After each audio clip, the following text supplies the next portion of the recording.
wabarakatuh. Nama saya Ida Farida, CGP Angkatan 11, Kabupaten Serang dari SMPN 2 Pontang.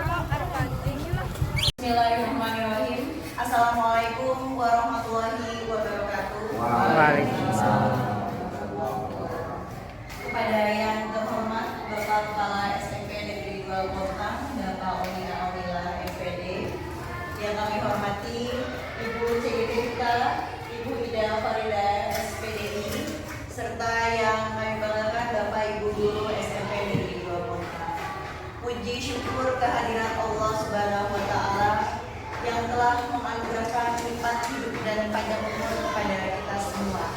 Sehingga pada kesempatan hari ini kita dapat berkumpul di sekolah yang kita cintai dalam keadaan sehat walafiat. Salawat serta salam selalu tercurah kepada Nabi besar Nabi Muhammad SAW. Baik Bapak Ibu yang kami hormati, berkumpulnya kita di tempat ini yaitu untuk mendengarkan pemaparan atau penjelasan yang akan dipaparkan oleh saudari Ibu Ida Farida SPDI. Mudah-mudahan apa yang beliau nanti sampaikan dapat bermanfaat untuk kita semua. Amin ya rabbal alamin. Baik hadirin yang berbahagia, pada kesempatan kali ini izinkan saya untuk menyampaikan susunan acara yang akan kita lalui bersama. Acara yang pertama yaitu pembukaan, dilanjutkan dengan sambutan, yang ketiga acara inti, dan diakhiri dengan penutup. Baik Bapak Ibu, mari sama-sama kita awali acara ini dengan membaca basmalah. Bismillahirrahmanirrahim. Dilanjutkan dengan sambutan yang akan disampaikan oleh Bapak Kepala SMP Negeri 2 Pontang kepada Bapak Omina Omila MPD. Kami persilakan. Terima kasih. Assalamualaikum warahmatullahi wabarakatuh. Alhamdulillah, yang saya hormati Bapak Ibu Guru SMP Negeri 2 Pontang, terutama Ibu Ida sebagai CGP ya pada angkatan 11 tahun 2024 ini. Pertama-tama mari kita panjatkan puja dan puji sebagai rasa syukur kita kepada Allah Subhanahu wa Ta'ala, di mana pada kesempatan ini alhamdulillah kita masih selalu diberikan nikmat atau serta hidayahnya sehingga kita bangkit mengikuti kegiatan diseminasi penyebaran pemahaman dan penerapan pemahaman budaya positif oleh CGP di sekolah kita. Salawat beserta salam senantiasa tercurah kepada junjungan Nabi besar Nabi Muhammad kepada para sahabat tabi'in atau tabi'at, termasuk kepada kita sebagai umat semoga selalu diberikan syafaatnya dalam kiamat. Amin ya rabbal alamin. Bapak Ibu yang saya hormati, terima kasih pada kesempatan ini atas kehadirannya dalam rangka mengikuti kegiatan diseminasi yang akan disampaikan oleh teman kita yang menjadi calon guru penggerak angkatan 11, dan ini merupakan adalah salah satu guru di SMP Negeri 2 Pontang yang sudah masuk ke CGP angkatan 11. Sebagai motivasi saja Bapak Ibu untuk ke depan bahwa masih ada angkatan-angkatan CGP yang akan dilaksanakan oleh pemerintah pusat. Jadi, oleh karena itu bagi Bapak Ibu yang belum mendaftarkan sebagai CGP, ayolah gitu untuk semangat sebagai calon guru penggerak yang akan datang, karena nanti akan dibuka lagi CGP angkatan 12 gitu ya. Sekali belum lulus ya 2 kali kita coba lagi karena memang di sini banyak pengalaman, banyak ilmu dan lain sebagainya yang akan kita timba ya, baik dari PP itu sendiri ataupun dari teman sejawat dan sebagainya. Bapak Ibu yang saya hormati, nanti yang akan disampaikan pada pemaparan materi budaya positif oleh Bu Ida sebagai CGP di sekolah kita ini sebetulnya kita sendiri sudah menerapkan tentang budaya positif gitu ya. Secara umum kita sudah menerapkan ya, karena memang budaya positif itu adalah segala sesuatu yang dilakukan oleh guru, oleh staf TU, oleh siswa juga yang mengarah kepada sesuatu yang positif, yang memang di sana sebetulnya ada kontrak juga gitu, terutama khususnya kepada siswa. Jadi kalau memang kita sudah melaksanakan, hanya saja kita belum kepada baik gitu ya. Maka oleh karena itu silakan ikuti dari pemaparan materi yang disampaikan oleh Bu Ida ini. Sebetulnya memang ada 8 hal ya tentang budaya positif yang memang sudah kita laksanakan di sekolah kita. Seperti apa yang telah saya sampaikan bahwa kita sudah melaksanakan budaya positif ini, hanya belum apa namanya ya, belum sampai selesai lah gitu. Belum, istilahnya intinya itu belum kena gitu untuk sampai bahwa nanti anak itu adalah punya kontrak dengan kita. Jadi ketika nanti kita sudah melaksanakan budaya positif, tapi nanti anak sendiri merasakan bahwa itu adalah budaya positif, sehingga nanti apapun tata tertib, aturan-aturan yang kita buat oleh sekolah untuk anak kita, untuk sekolah, itu anak sendiri sudah punya apa namanya, kontrak. Jadi dia itu sadar tanpa misalkan kita kejar-kejar, tanpa misalkan kita sanksi dan sebagainya. Itu budaya positif. Misalkan ketika anak di di hari Jumat pagi kita melaksanakan budaya positif, itu adalah melaksanakan kegiatan keagamaan, yaitu adalah Jumat dengan membaca Jumat Imlek ya, dengan pertama diawali dengan membaca surat Yasin berbarengan. Kemudian anak pun di sana itu ada pendidikan juga untuk kesadaran dalam memberikan sedekah dan lain sebagainya. Ada misalkan anak yang terlambat, gitu tuh, ada anak yang terlambat. Kemudian anak itu sudah tahu kalau memang itu adalah sesuatu hal yang positif, dan dia dengan pribadinya sadar, dengan kesadaran pribadinya, kemudian dia membuat kontrak sendiri. Nah ini yang memang kita belum sampai ke sana. Jadi kontrak itu ketika anak itu terlambat dan tidak mengikuti membaca surat Yasin secara bersama, maka anak itu dia punya cara sendiri. Jadi saya siap melaksanakan membaca surat Yasin bersama-sama. Nah itu ada dua hal, ada hal positif dan ada hal negatif. Hal positifnya, nah nanti anak itu bisa membuat kontrak sendiri bahwa selain di sekolah, saya pun di rumah sering membaca surat Yasin, misalkan ba'da maghrib di malam Jumat, atau setiap malam, atau setiap pagi. Itu hal yang positif. Ada hal yang negatifnya, ketika anak itu memang terlambat, anak sendiri dia membuat pribadi sendirinya dengan kontrak pribadinya. Saya tidak, atau misalkan kadang saya tidak mengikuti kegiatan pembaca surat bersama, tetapi dengan konsekuensi pribadinya anak itu dia membuat kontrak. Saya siap gitu tuh. Ketika saya tidak membaca surat Yasin, maka saya siap membaca surat Yasinnya 2 kali misalnya. Tapi anak itu sendiri gitu yang membuat ininya, yang membuat aturannya. Itu adalah salah satu daripada budaya positif. Gitu ya, nanti yang akan mengarahnya kepada disiplin positif. Jadi kita memang sudah melaksanakan semuanya. Gitu, budaya positif. Di budaya positif kita laksanakan nanti sampai ujungnya itu kepada disiplin positif yang memang anak sendiri sudah tahu bahwa aturan seperti apa, dengan sanksinya mereka sendiri yang akan membuatnya, bukan dilakukan oleh sekolah. Oleh karena itu mari kita bersama-sama untuk mendengarkan ya, mencermati, bahkan sampai nanti Bapak Ibu apa yang kira-kira didiskusikan nanti boleh ditanyakan kepada CGP kita ini, Bu Ida, tentang budaya positif. Jadi sekali lagi, kita memang sebetulnya sudah melaksanakan budaya positif di sekolah kita, gitu ya. Hanya ini adalah tugas dari Balai CGP dalam diseminasi penyebaran pemahaman dan penerapan pengalaman tentang budaya positif di sekolah. Demikian Bu Bapak yang saya sampaikan dari sambutan ini, semoga saja bermanfaat. Assalamualaikum warahmatullahi wabarakatuh.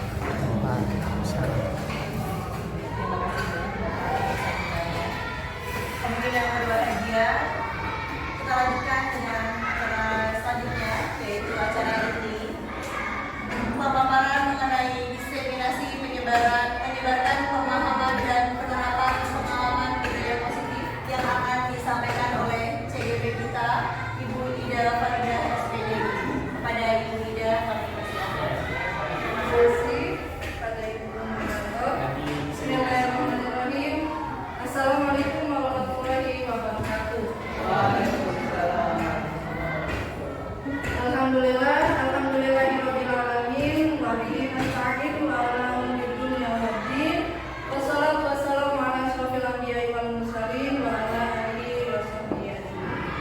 Yang saya hormati Bapak Kepala Sekolah SMPN 2 Pontang, dan yang saya hormati Bapak Ibu Dewan Guru SMPN 2 Pontang.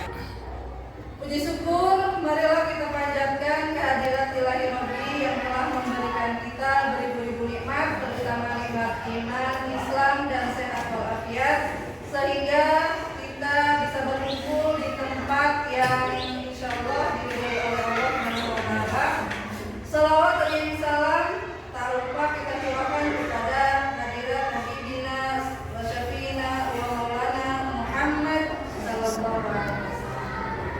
Baiklah Bapak Ibu, pada kesempatan hari ini perkenalkan saya Ida Farida, CGP Angkatan 11, untuk menyampaikan diseminasi penyebaran pemahaman dan penerapan pengalaman mengenai budaya positif. Sebenarnya Bapak Ibu, ini adalah salah satu pemenuhan tugas saya sebagai CGP untuk menyebarkan budaya positif. Bapak Ibu yang saya hormati, sebelum acara ini dimulai, kita sedikit dulu ya, biar gak tegang, biar santai, untuk menyimak nanti pemaparan materinya, oke? Saya minta izin untuk semuanya ke depan.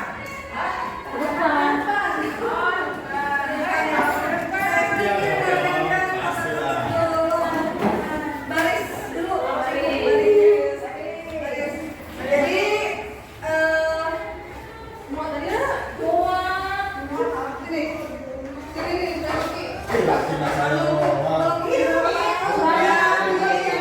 Jadi Bapak Ibu, pada SDK kali ini kita akan menangkap Eli ya. Sebelumnya tangan kanan ke atas, tangan kiri telunjuknya cengkaran.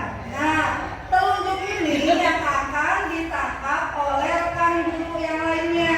Jadi ketika saya mengucapkan kata-kata Eli, maka si telunjuk ini ditangkap sama rekannya. Bisa dipahami? Bisa. Oke, kita mulai ya. Tangannya simpen dulu. Bukan. Biarkan. Ada. Nah, ya, tadi. Di suatu desa tinggallah satu keluarga. Mereka memiliki 3 orang anak. Yang pertama bernama Elo. Yang kedua bernama Ella. Yang ketiga bernama Eli.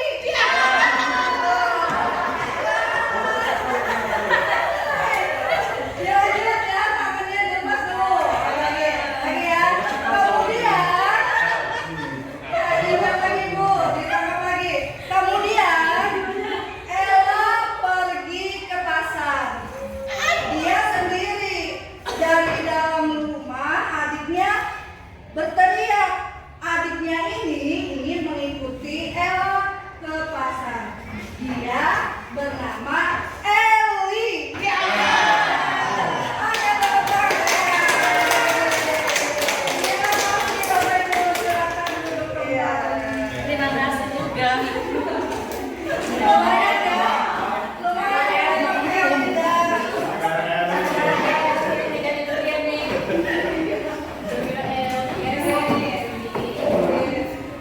Baik, Bapak Ibu, gimana tadi?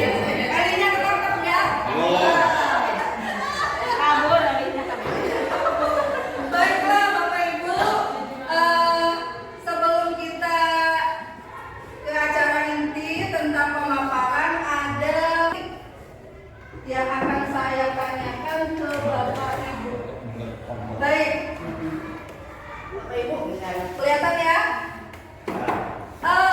Pertanyaannya, setujukah Bapak Ibu? Ya, dijawab menurut hati Ibu aja, Bapak Ibu aja ya.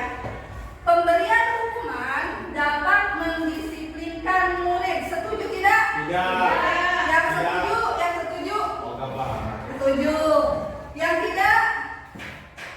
Acung. Yang kedua, pemberian hadiah akan meningkatkan prestasi siswa.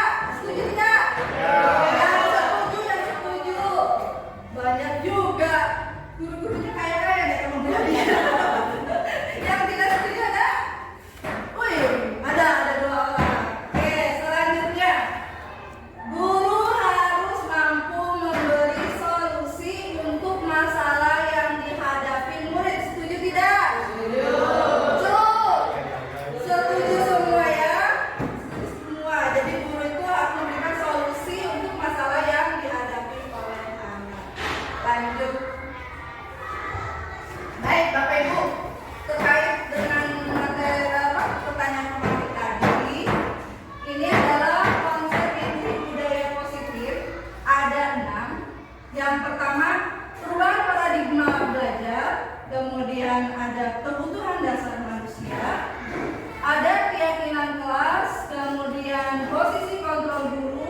Dan yang terakhir ada segitiga restitusi. Ini keenam ini adalah konsep inti budaya positif.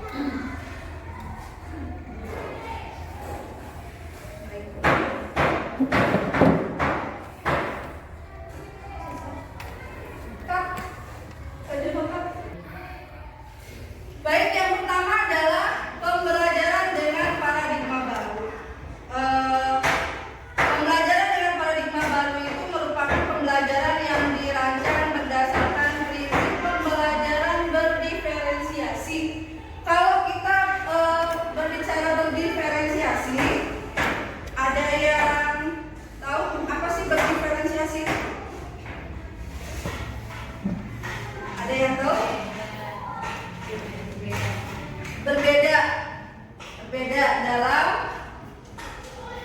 Berbeda Setiap siswa maupun individu berbeda dari satu dengan yang lainnya. Contohnya berbeda karakter, berbeda latar belakang, berbeda keluarga. Ya, terima kasih. Jadi berdiferensiasi itu kita memandang murid bahwa setiap murid itu berbeda-beda ya. Ada kalau dalam pemikiran atau filosofi KHD ada yang dinamakan dengan kodrat alam dan kodrat zaman itu ya Bapak Ibu ya. Nah, kenapa sih berdiferensiasi?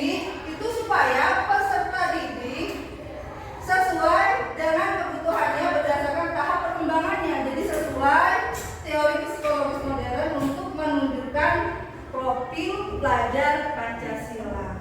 Nah, profil pelajar Pancasila ada berapa Bapak Ibu? Ada yang tahu? Ada 6. Ada 6. 1. Benaran kritis. 2. Gotong royong. Ada lagi?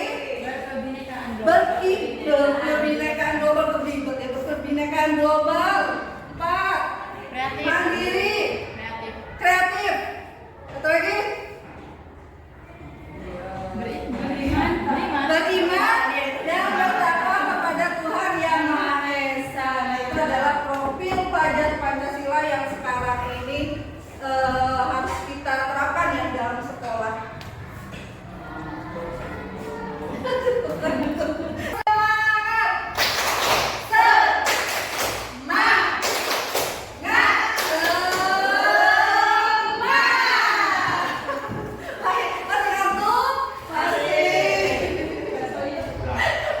Kopi. Sudah agak mencelak ya, sudah ada hehehe. Yang selanjutnya adalah disiplin positif. Jadi disiplin positif itu berasal dari kata disiplina, yang artinya adalah belajar. Disiplin mengacu pada disiplin yang memiliki tanggung jawab terhadap apa yang dilakukannya berdasarkan nilai-nilai yang diyakini. Jadi kenapa sih disiplin? Disiplin itu adalah suatu cara yang tujuannya itu untuk menumbuhkan kesadaran serta memberdayakan peserta didik. Maka adanya di disiplin tersebut. Nah, disiplin ini harus menumbuhkan kesadaran peserta didik sehingga peserta didik itu tanpa adanya imbalan atau penghargaan atau ada ancaman dia memiliki kesadaran diri. Nah itu ya. Ini sudah menjawab tadi pemantik tadi ya, bahwa hadiah dan hukuman itu tidak berpengaruh kepada penerapan disiplin ya Bapak Ibu ya. Jadi dihukum kadang hukuman itu sementara saja, tapi kesadaran dirinya tidak berjalan. Maka kita melakukan disiplin positif. Disiplin positif sebagai pendidik, kita sebagai pendidik hendaknya menciptakan peserta didik yang memiliki disiplin diri sendiri sehingga mereka berperilaku kepada nilai-nilai kebaikan. Ya, jadi sebagai seorang guru itu kita hendaknya menumbuhkan disiplin pada diri peserta didik itu sendiri. Jadi walaupun tidak ada hukuman dan tidak ada hadiah, mereka tetap berperilaku secara disiplin. Baik, selanjutnya materi selanjutnya adalah tentang kebutuhan dasar manusia. Apa sih kebutuhan dasar manusia? Kebutuhan dasar manusia itu adalah segala sesuatu yang dibutuhkan oleh manusia untuk menyeimbangkan kondisi psikologis dan kondisi fisiologisnya. Jadi itu kebutuhan dasar itu. Kalau kebutuhan dasar ini terpenuhi semuanya, maka akan seimbang antara psikologis dengan fisiologisnya. Kalau ada yang tidak terpenuhi, maka akan timpang ya gitu ya. Jadi mungkin ada yang siswa bermasalah, itu mungkin karena kebutuhan dasarnya tidak terpenuhi. Nah, sekarang apa saja kebutuhan dasar manusia itu? Jadi kebutuhan dasar manusia itu ada 5. Yang pertama adalah bertahan untuk hidup. Yang kedua adalah kasih sayang dan rasa diterima, penguasaan, kebebasan, dan juga kesenangan. Nah, yang pertama adalah kebutuhan dasar bertahan hidup. Kalau bertahan hidup berarti hubungannya dengan apa? Dengan fisik ya. Kita butuh makanan, apa? Tempat tinggal, pakaian atau sandang, pangan, papan, itu kebutuhan dasar untuk bertahan hidup. Yang kedua adalah kasih sayang. Nah, ini nih yang kadang-kadang anak-anak kita bermasalah ya, kemungkinan kebanyakan dari sini. Kasih sayang dan merasa diterima. Nah, apa rasa diterima? Dipedulikan oleh gurunya, oleh temannya, oleh lingkungan keluarganya, di masyarakatnya ya. Kemudian kerjasama dan menjadi bagian dari kelompok. Jadi ini adalah rasa kasih sayang. Jadi kalau umpamanya si anak itu sudah di rumahnya tidak ada orang tuanya ya, mungkin lagi kerja Arab dan lain sebagainya, di rumahnya diasuh oleh kakeknya yang tidak sepenuhnya mungkin ya memberikan kasih sayang, kemudian anak ini menyimpang seperti itu, berarti kebutuhan kasih sayangnya tidak terpenuhi. Yang ketiga adalah penguasaan. Penguasaannya itu apa? Penguasaan itu adalah mengenai harga diri. Harga diri, kemudian ingin dianggap sebagai pemimpin. Pemimpin itu kalau di kelas bisa jadi KM, contohnya atau bisa memimpin dirinya sendiri, berprestasi, diakui dan didengar. Jadi kalau anak-anak ketika bercerita mendengar kesal ya, saya nggak dianggap Pak, saya nggak dianggap sama ibu itu, saya di rumah juga nggak dianggap, saya di sekolah nggak dianggap, jadi merasa akhirnya dia mengalihkan ke perilaku yang menyimpang. Kemudian kebebasan. Kebebasan adalah mandiri, memiliki pilihan, mencoba hal baru dan mampu mengendalikan dirinya ya ke arah dirinya. Yang terakhir adalah kesenangan. Yang namanya anak-anak, ya jangan anak-anak, kita juga butuh kesenangan, betul? Ya.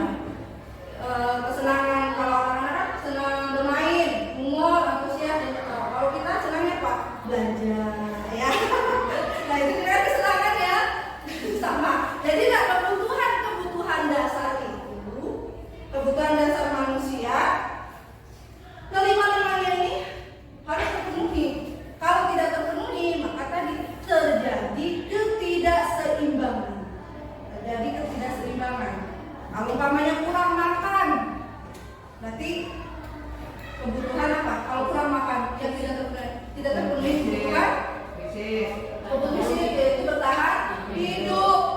Akhirnya karena dia untuk bertahan hidupnya tidak terpenuhi, maaf, ada yang mencuri. Nah seperti itu kan ya. Baik. Motivasi perilaku manusia. Nah, untuk motivasi ini, yang pertama adalah untuk menghindari ketidaknyamanan atau cemas. Yang kedua adalah untuk mendapatkan imbalan atau penghargaan dari orang lain. Yang ketiga, untuk menjadi orang yang mereka inginkan dan menghargai diri sendiri dan nilai-nilai yang mereka percaya. Bapak Ibu guru yang hebat, nah dari motivasi perilaku manusia ini, yang pertama dan yang kedua, untuk menghindari ketidaknyamanan atau hukuman, serta untuk mendapatkan imbalan dan juga penghargaan, dua ini adalah motivasi yang termasuk ke dalam motivasi eksternal, ya, dari luar. Jadi karena saya nggak mau dihukum, saya melaksanakan piket. Karena saya pengen dipuji guru, saya melaksanakan tugas-tugas yang diberikan oleh guru. Atau kalau bapak ibu guru, karena saya pengen dipuji sama bapak kepala sekolah, maaf, saya datangnya tepat waktu. Dan itu berarti ada motivasi dari luar, bukan dari diri kita sendiri. Ini adalah motivasi dari eksternal. Maka untuk menumbuhkan kita sebagai pendidik harus menumbuhkan motivasi dari dalam dirinya, yaitu motivasi internal untuk menjadi orang yang mereka inginkan dan menghargai diri sendiri dengan nilai-nilai yang mereka percaya.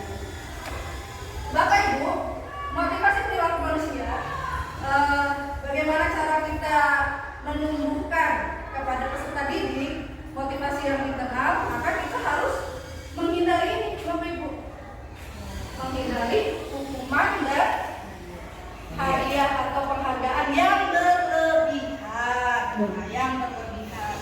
supaya peserta didik bisa memunculkan motivasi yang ada dalam dirinya tanpa iming-iming.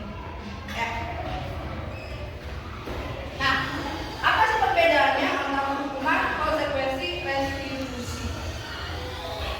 Kalau hukuman itu tidak terencana atau secara tiba-tiba. Contoh, ada anak datang terlambat, kita sudah siap di depan nih,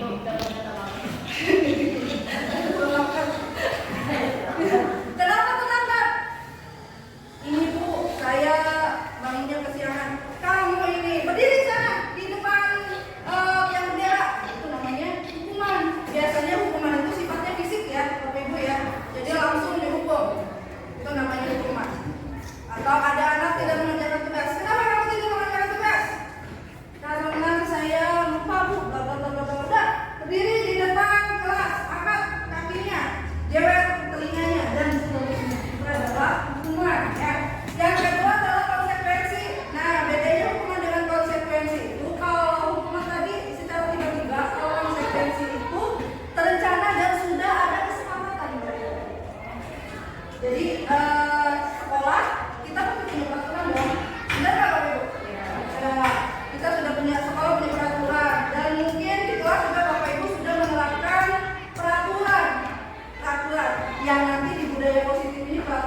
Ya.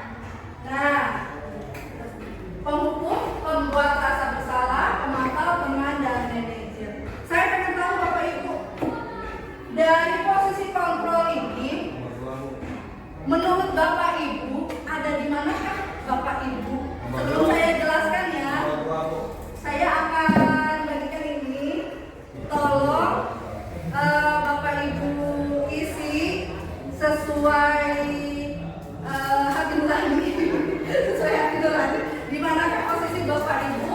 Nanti kita akan bahas ya. Saya adanya di 3, 4, 5 atau semuanya. Boleh tulis semuanya. Saya adanya di pemantau dan manajer. Boleh.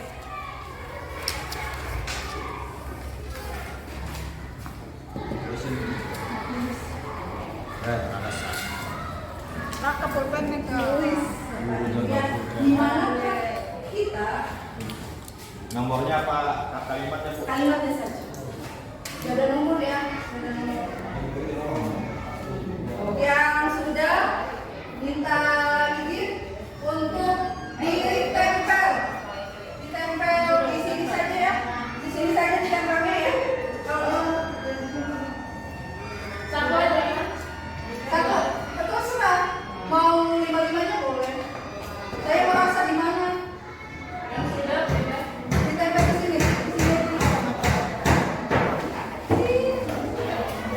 Saya teman saja. Silakan sesuai yang sudah diterapkan selama ini. Boleh Bu. Boleh mana saja.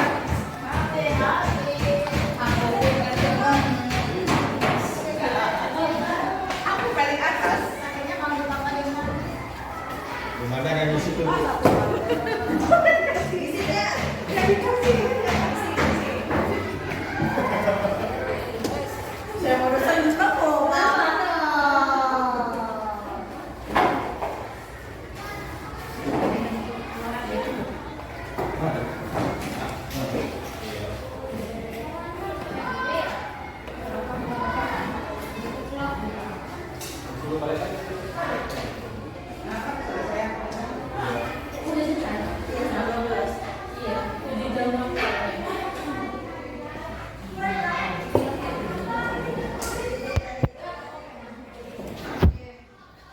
Terima kasih Bapak Ibu, saya bacakan di sini.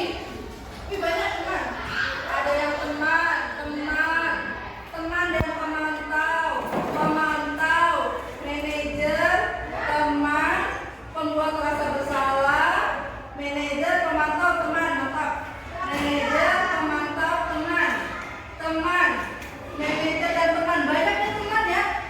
Adakah yang bersedia mengutarakan teman? Saya minta yang teman, ada yang teman yang bisa teman? Adakah yang bersedia? Nurul, teman. Nurul. Yang bersedia? Ya, saya coba menjawab posisi kontrol guru sebagai teman. Kita sebagai pendidik ataupun sebagai guru terhadap didik itu anggap saja anak didik tersebut adalah sebagai teman. Dan biasanya kalau kita sebagai teman, mereka tidak canggung, tidak ada seperti jaga jarak atau lain sebagainya. Banyak bercerita dan akhirnya kalau mereka terbuka, ya kan, sehingga kita akan tahu permasalahannya itu apa dan pada saat itu atau nantinya kita bisa memberikan solusi daripada masalah yang membuat si siswa tersebut menyimpang. Makasih Bu. Terima kasih Umi, baik. Nah, ya Bapak Ibu guru tadi sudah menyampaikan pendapat tentang posisi kontrol kita sebagai teman. Ya, nah sekarang saya akan jabarkan kelima posisi kontrol itu. Yang pertama adalah pembuat rasa bersalah. Nah, kalau pembuat rasa bersalah, biasanya kita mengucapkan kepada anak didik kita kurang lebih kalimat seperti ini.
yang selanjutnya adalah sebagai pemantau. Kamu sudah melakukan kesalahan dan sudah mengetahui konsekuensi. Sekarang selesaikan dan sudah kumpulkan. Bapak Ibu, contoh penyelesaian kasus sesuai dengan penerapan 5 posisi kontrol guru. Di sini adalah kasusnya tentang murid yang tidak mengerjakan tugas. Jadi kata-kata tadi yang disesuaikan berdasarkan 5 posisi kontrol guru. Nah, sekarang tadi kan sudah saya paparkan. Kalau seperti ini, dari 5 posisi kontrol tadi, masih ingat apa yang tadi? Sebagai teman, pembuat rasa bersalah, penghukum, manajer dan pemantau. Nah, sebenarnya Bapak Ibu, dari kelima kontrol atau posisi kontrol guru ini, yang seharusnya apa yang paling bagus itu adalah sebagai manajer. Ya, kalau sebagai penghukum, apakah kita mau sebagai penghukum? No, ya, jangan sebagai penghukum. Jadi yang paling bagus itu adalah sebagai manajer atau sebagai pemantau. Nah, sekarang kita kuis yuk. Kuis. Tebak-tebakan. Nah, kalau di sini kata-katanya saya kecewa sekali dengan kamu. Kira-kira kalau kata-kata seperti ini, Pembuat rasa posisi kamunya apa? Pembuat rasa bersalah. Ada yang beda? Sepakat pembuat rasa bersalah? Penghukum apa pembuat rasa bersalah? Pembuat rasa bersalah. Jawabannya adalah Tinggal.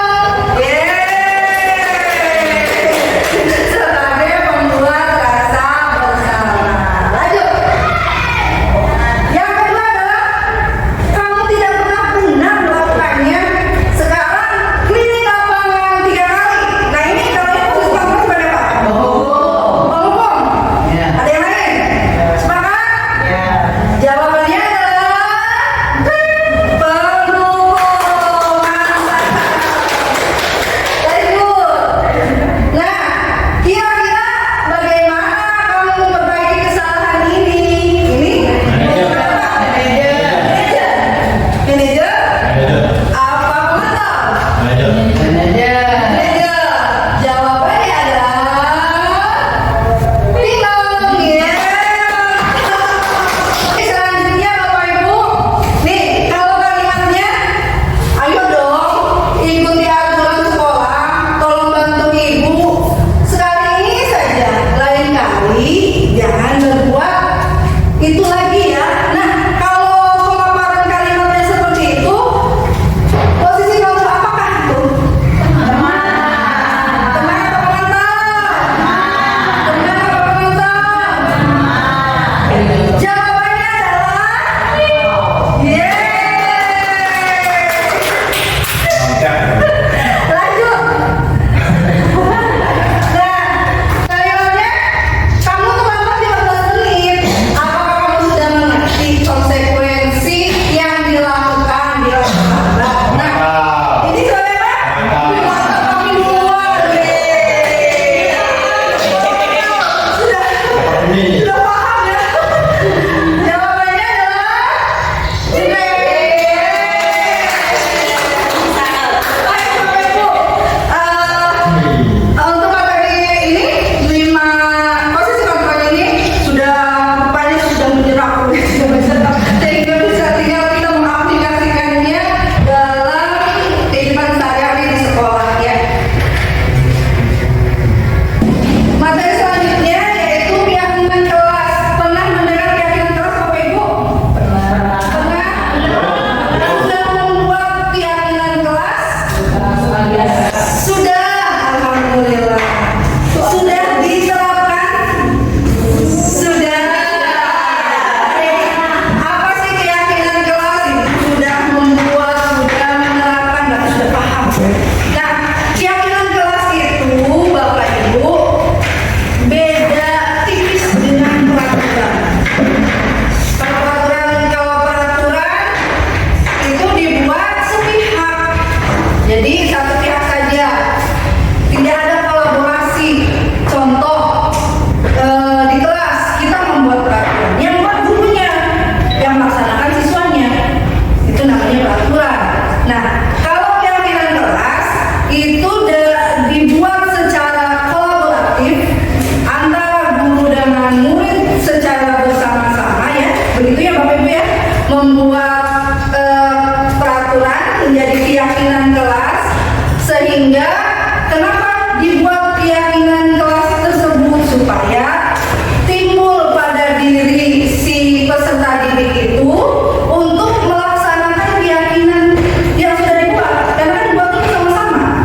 mereka yang kuat, mereka yang menyepakati, kemudian diyakini dalam diri si peserta didik sehingga dia melaksanakan apa yang sudah dibuat tersebut. Beda dengan peraturan, ya. Nah, keyakinan kelas ini kalau peraturan itu kan biasanya menggunakan kalimat-kalimat gitu. Contohnya seperti apa kalau peraturan itu, Bapak? Sebagaimana ibu. Kenapa? Sebagaimana ibu. Sebagaimana itu? Ya, ketika satu patah harus ganti dengan ibu. Oh gitu. Jadi itu ya, kalau ada satu patah di Harus ganti. dengan ibu itu peraturan. Mengenai orang tua harus bayar dengan Oh gitu. Jadi ada hukuman ya? Iya. Ada hukuman. Nah, baik, terima kasih Ibu Badia. Atau contoh yang lainnya? Tidak. tajam. Dilarang membawa senjata tajam. Atau tidak boleh ya? Tidak boleh membawa senjata tajam. Itu ada peraturan. Ada lagi? Tidak boleh apa? Berlari-lari di dalam kelas contohnya ya. Ketika jam atau ketika guru menerangkan. Kalau dibuat keyakinan bagaimana? Duduk dengan tertib ketika guru menjelaskan. Mungkin seperti itu ya keyakinan kelas. Jadi menggunakan kalimat-kalimat yang positif. Nah, jadi keyakinan kelas itu dibuat dengan menggunakan kalimat-kalimat universal. Dan yang perlu kita ingat Bapak Ibu, kalau kita membuat keyakinan kelas itu nggak usah banyak-banyak. Ya, jangan membuat keyakinan kelas 1 sampai 20 anaknya pakai ringan. Lupa nantinya. Keyakinan kelas itu terlalu banyak. Jadi berapa? 10 lah.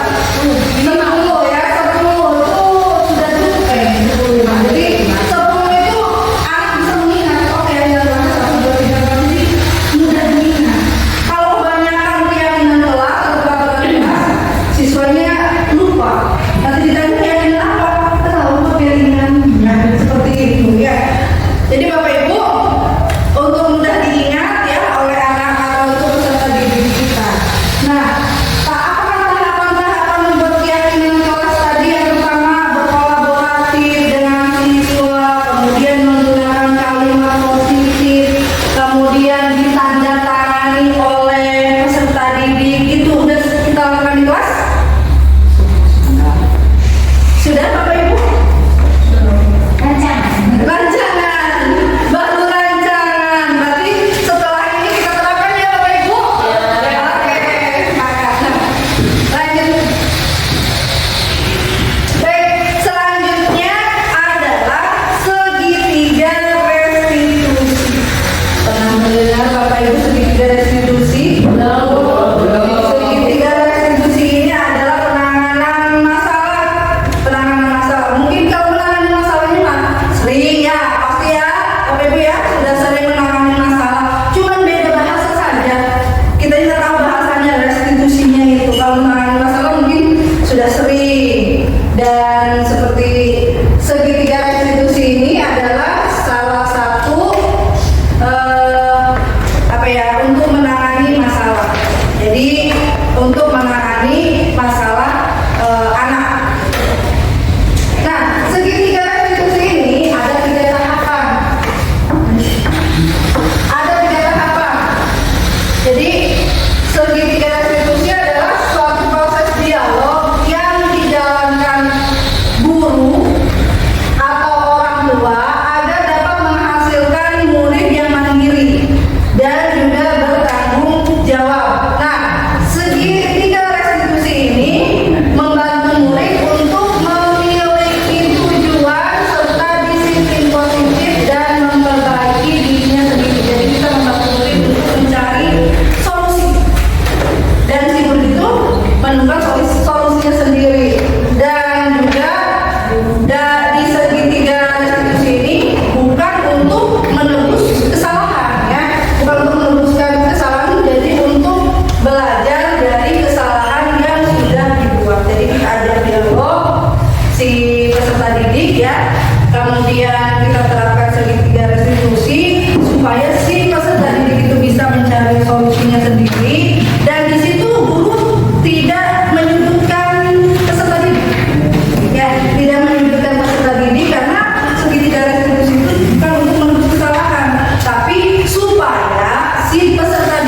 Kemudian yang kedua adalah validasi tindakan yang salah. Validasi tindakan yang salah, kita tanya kepada anak, kenapa pasti anak kalau melakukan kesalahan kan ada alasannya ya. Mungkin tadi karena kita kebutuhan dasarnya itu tidak tercukupi. Contoh kalau anak nih tidak melaksanakan tiket, pasti dia ada alasannya. Alasannya mungkin karena dia capek, atau mungkin karena dia merasa saya terus bu yang melaksanakan tiket, yang lainnya nggak melaksanakan tiket. Ketika dia tidak melaksanakan tiket, ada yang lakuin begitu ya. Jadi yang kita harus tahu dulu tuh alasannya supaya kita tadi tidak jatuhnya sebagai kontrol hukum. Nah, jadi kamu pasti punya alasan mengapa kamu melakukan itu. Nah, kemudian padahal kamu bisa melakukan yang lebih buruk dari ini ya. Ditanyakan ya. Kemudian kamu patut bangga pada dirimu sendiri karena kamu telah melindungi sesuatu yang penting buatmu. Jadi kan biasanya anak tuh punya alasan, ya punya alasannya masing-masing lah. Kenapa dia melakukan hal tersebut? Maka kita sebagai seorang guru harus mencari tahu itu.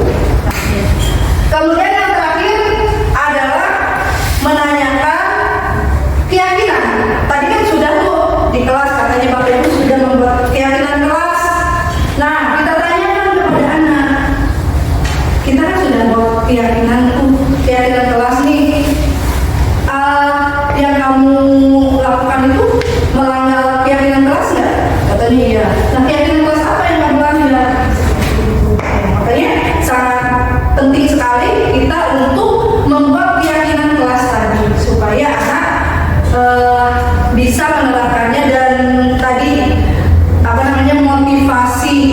motivasinya itu timbul motivasi bukan ekstrinsik lagi, jadi motivasi intrinsik, motivasi ada di dalam dirinya sendiri untuk menerapkan kedisiplinan. Nah, seperti apa gambaran kelas yang ideal menurut kamu? Kamu mau jadi orang yang seperti apa? Nah, ini adalah perkataan atau kurang lebih yang kita ucapkan kepada guru dalam menanyakan keyakinan. Baik Bapak Ibu, sudahkah menerapkan hal ini? Sudah. Ya, untuk kedepannya ya, untuk kedepannya. Baik Bapak Ibu, hebat. Tadi kita sudah bersama-sama menyimak materi tentang budaya positif. Ibu, dari materi budaya positif ini, adakah yang bersedia untuk mengutarakan refleksinya? Bapak Ibu, ada yang bersedia? Ya, dipersilakan Ibu. Baik, untuk refleksi mungkin saya bisa bahwa budaya positif itu perlu diterapkan di sekolah, di lingkungan sekolah kita. Ini untuk semua masyarakat sekolah ya, baik itu guru, kemudian ibu, kemudian muridnya sendiri, supaya kesadaran pada murid ini tumbuh dalam tindakannya. Dia sadar ketika dia disebutkan hukuman. Jadi kesadaran itu tumbuh dalam dirinya sendiri tanpa ada hukuman terlibat dari guru maupun masyarakat sekolah. Mungkin bisa begitu. Ya, terima kasih Ibu Mbak ya. Baik, tadi ya benar Ibu Bapak, jadi budaya positif ini kita harus terapkan di sekolah, karena dengan adanya budaya positif itu tidak ada lagi menerapkan kedisiplinan dengan memperlakukan hukuman ya, seperti itu. Jadi kedisiplinan itu bisa dilaksanakan oleh peserta didik dan warga sekolah. Langsung ada kesadaran pada diri mereka pribadi. Jadi tanpa adanya tanpa adanya ini penghargaan dan juga hukuman. Terima kasih Ibu Mbak. Baiklah Bapak Guru, Ibu Guru hebat, untuk acara diseminasi dalam pemenuhan tugas saya sebagai SPP sudah terlaksana.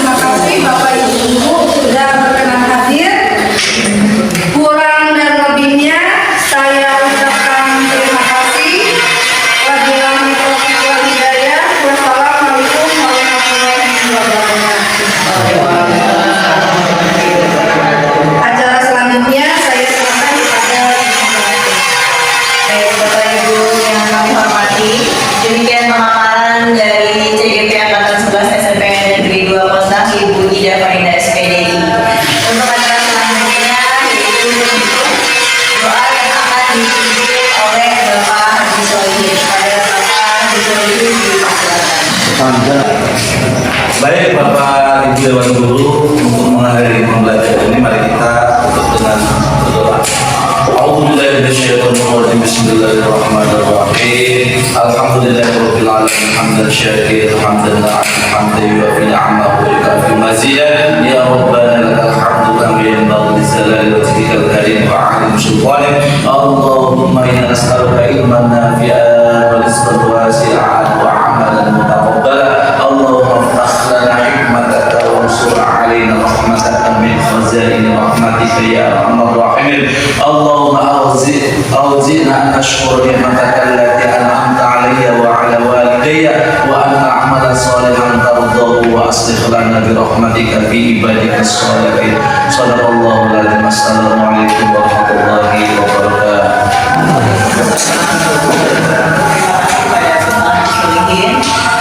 Ya, demikian rangkaian acara sudah kita lalui bersama. Terima kasih atas kehadiran dari Bapak Ibu semua. Semoga ilmu yang Bu Ida sampaikan dapat bermanfaat untuk kita semua. Amin ya rabbal alamin. Terima kasih sekali lagi kami ucapkan. Diakhiri wabillahi taufiq wal hidayah. Wassalamualaikum warahmatullahi wabarakatuh. Waalaikumsalam warahmatullahi wabarakatuh.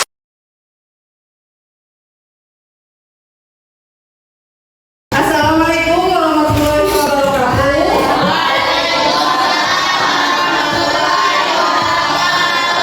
Gimana kabarnya hari ini? Ada teman kita yang nggak masuk ya? Iya. Baik, walaupun ada beberapa teman kalian yang nggak masuk, ibu angkat kalian bisa mewakili. Jadi hari ini kita akan membuat keyakinan kelas. Mungkin kalian asing ya dengan kata-kata keyakinan kelas. Kalau peraturan kalian pernah dengar nggak? Nah, jadi keyakinan itu mirip dengan peraturan. Di sekolah kita kan ada peraturan ya. Nah, kita akan membuat peraturan kelas tapi dalam bentuk keyakinan kelas. Menurut kalian penting nggak sih keyakinan kelas itu? Penting. Dengan apa pentingnya? Dengan adanya peraturan atau keyakinan kelas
Oke, baik. Itu yang sudah Ibu seleksi keyakinannya ada berapa kita hitung?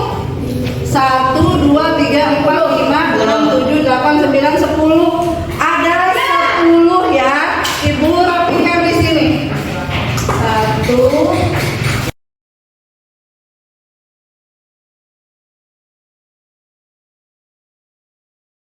Baik, ada 10 keyakinan kelas. Ibu akan bacakan. Yang pertama, duduk dalam tertib, meminta izin bila menggunakan barang orang lain, buang sampah pada tempatnya, datang tepat waktu, menggunakan seragam dengan rapi, memperhatikan bapak atau ibu guru saat pembelajaran, meminta izin saat keluar kelas, berkata baik dan sopan dalam kelas, makan saat jam istirahat, melaksanakan piket kelas. Ini adalah keyakinan kelas yang kalian buat.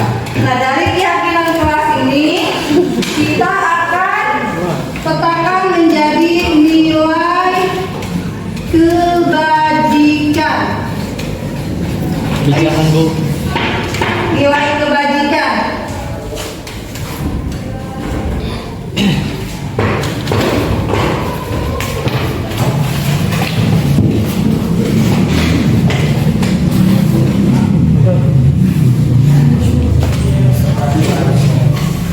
Nah, nilai kebajikan. Kalau duduk dengan tertib berarti maksudnya apa? Disiplin ya? Iya. Disiplin. Meminta izin menggunakan barang orang lain, nilai kebajikannya apa? Menghormati. Menghormati teman atau menghormati orang lain? Menghormati orang lain. Buang sampah pada tempatnya, nilai kebajikannya apa? Kebersihan. Kebersihan.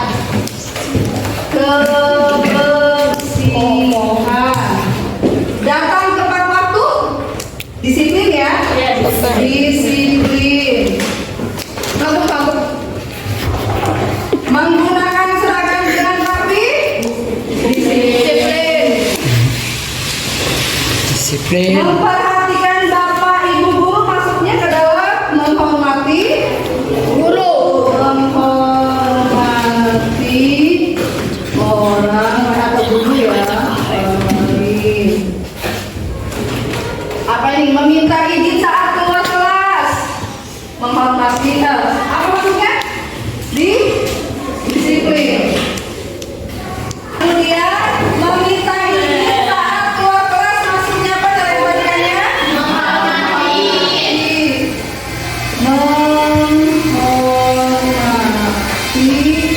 orang lain. Berkata baik dan sopan. Sama ya, menghormati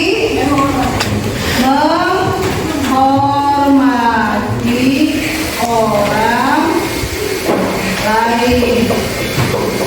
Makan saat jam istirahat. Disiplin. Melaksanakan piket apa? Nilai kebajikannya? Kebersihan. Oke, ini adalah keyakinan kelas dan nilai kebajikannya.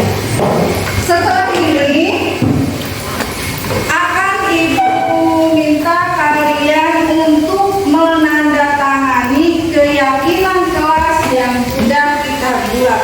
Kenapa harus ditandatangani? Karena ini adalah merupakan keyakinan yang kita buat. Maka kita akan bertanggung jawab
Assalamualaikum warahmatullahi wabarakatuh. Perkenalkan, nama saya Firda dari kelas 9B.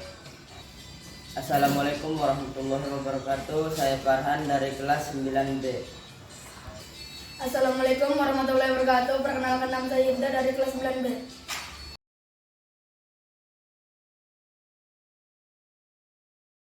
Senang, Perasaan saya senang. Saya bahagia.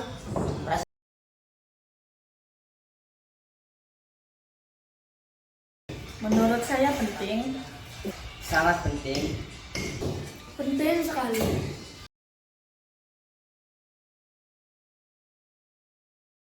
supaya kelas saya nyaman, supaya aman dan nyaman.